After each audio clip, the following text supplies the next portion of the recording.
नमस्कार, Ashwini Rana, founder voice of banking. आज बात करेंगे एक देश एक बैंकिंग व्यवस्था, लेकिन रिकवरी के पैमाने अलग अलग लोगों के लिए क्यों। जी हाँ, आप बात तो समझ गए होंगे कि आज जो मुद्दा पूरे मीडिया में और मीडिया जगत की एक हस्ती के नाम से चल रहा है, 22,000 करोड़ के बदले में 6.5 करोड़ में फैसला।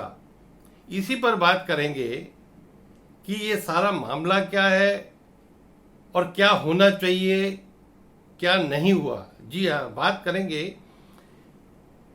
एसएल ग्रुप के चेयरमैन सुभाष चंद्रा, जो कि एक रिनाउंड व्यक्ति हैं। जी न्यूज़ के नाम से वो ज़्यादा उनको लोग जानते हैं। वो इस एसएल ग्रुप के जो कंपनीज हैं उस पूरे ग्रुप के चेयरमैन हैं।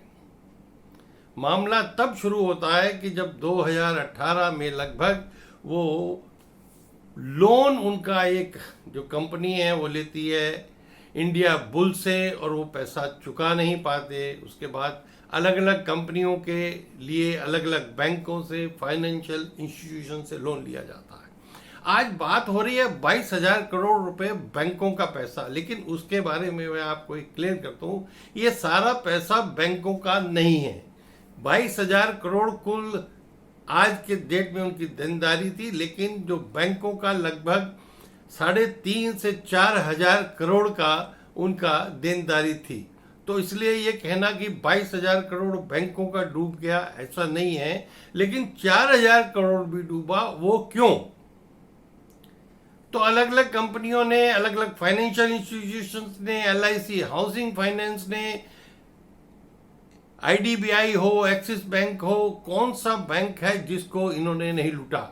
लूटने की बात इसलिए कह रहा हूं कि आप बैंकों से, फाइनेंशियल इंस्टीट्यूशन से पैसा लेकर अपनी कंपनी चलाते हैं, अपनी कंपनी से आप अपनी वर्थ क्रिएट करते हैं, और कंपनी जब एक नहीं चलती तो दूसरे में मर्ज कर देते हैं।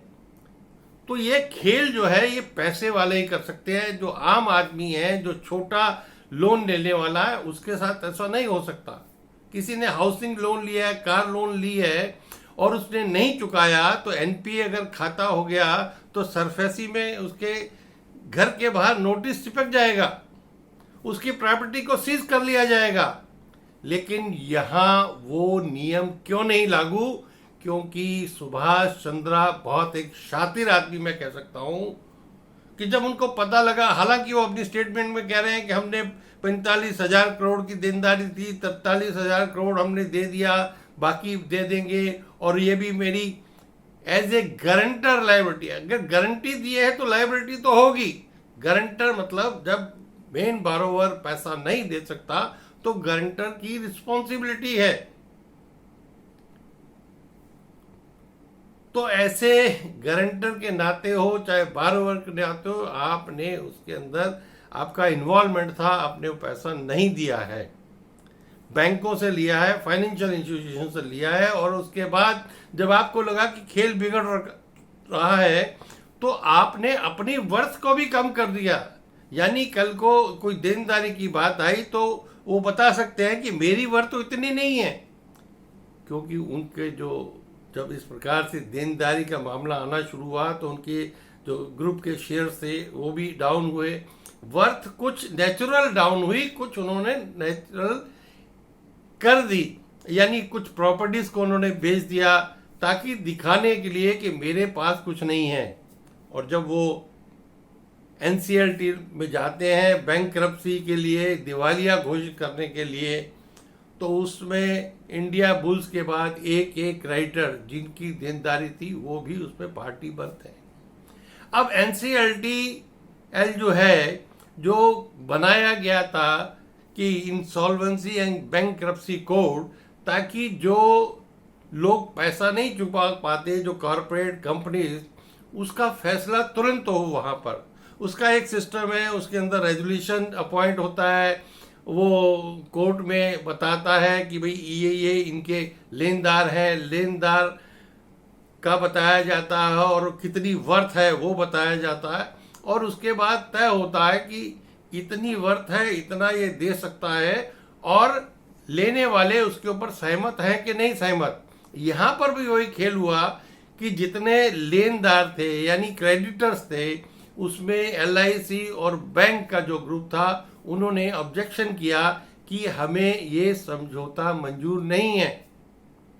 जब वो कर रहे थे, लेकिन उनकी जो संख्या थी कम थी, 80% से वो बहुमत से पास हो गया कि हमें ये 6.5 करोड़ जो है इसके ऊपर हम सहमत हैं। अब इस प्रकार का जब अपोजिशन था तो जो बेंच थी एनसीएलटीएल की, उसको इसको इंसॉल्वेंट घोषित करना चाहिए था, ताकि उनकी जो प्रॉपर्टीज है, जो वर्थ है, सारी से रिकवरी ज़्यादा हो सकती थी। और ये जो बड़े बड़े चेहरे, बड़े बड़े नाम ये दुनिया के सामने आते कि ये किस प्रकार से इतनी वर्थ होते हुए भी अपने आप को दिवालिया घोषित करने के लिए तैयार है। अभी ये क्या, इतना कुछ करने के बाद भी क्या ये सम्मानित रहेंगे, ये एक प्रश्न चिन्ह है। और इतना कुछ हो जाने के बाद भी क्या एनसीएलटीएल के ऊपर प्रश्न चिन्ह नहीं उठता है? क्या एनसीएलटीएल का जो बेंच था उसके ऊपर फॉरेंसिक ऑडिट नहीं होना चाहिए?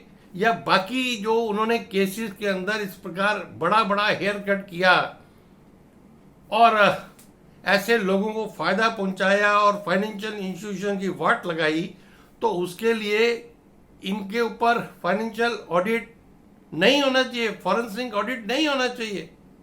सुप्रीम कोर्ट ने तक ने कह दिया था कि ये एनसीएलटीएल को, सरकार को बंद कर देना चाहिए, ये करप्शन का एक अड्डा है, इसके थ्रू बहुत बड़ी बड़ी कॉरपोरेट करप्शन हो रही है। जब सुप्रीम कोर्ट ने कह दिया था तो सुप्रीम कोर्ट को भी इस केस के ऊपर सो मोटो संज्ञान लेकर उसके ऊपर इन्वॉल्व होना चाहिए था। अब भी एलआईसी और बाकी जो फाइनेंशियल इंस्टीट्यूशन बैंक्स हैं वो जाएंगे एनसीएलटीएल ए में अथॉरिटी के पास उसको रिव्यू पिटीशन के लिए, उसके बाद वो सुप्रीम कोर्ट जाएंगे, लंबा चलेगा। लेकिन एक बार तो खेल हो गया, और खेल कोई छोटा मोटा नहीं है, 22,000 करोड़ का खेल है। चाहे बैंकों का पोर्शन कम हो, लेकिन बाकी फाइनेंशियल पोजीशन इंस्टीट्यूशन का पैसा ज़्यादा हो, कोई भी हो, देनदारी तो देनदारी है। और उसके बाद भी ये जो कंपनी है, ये जो चैनल है, ये सम्मानित रहेंगे, ये एस्टेब्लिश रहेंगे।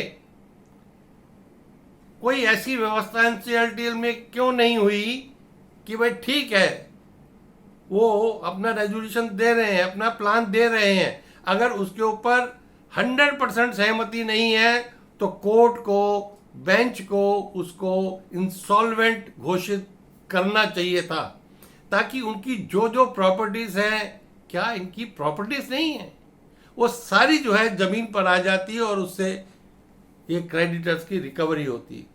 अभी भी समय गवाया नहीं गया है, सुप्रीम कोर्ट को इसमें इन्वॉल्व होना चाहिए, सरकार को ये एनसीएलटीएल की दुकान बंद कर देनी चाहिए, क्योंकि छोटे जो डिफॉल्टर हैं, जो बेचारे मजबूरी में कई बार फंस जाते हैं, उनके ऊपर तो चलती है तलवार, और ऐसे जो बड़े बड़े डिफॉल्टर हैं उनके होते हैं हेयर कट। ये कहाँ का इंसाफ है?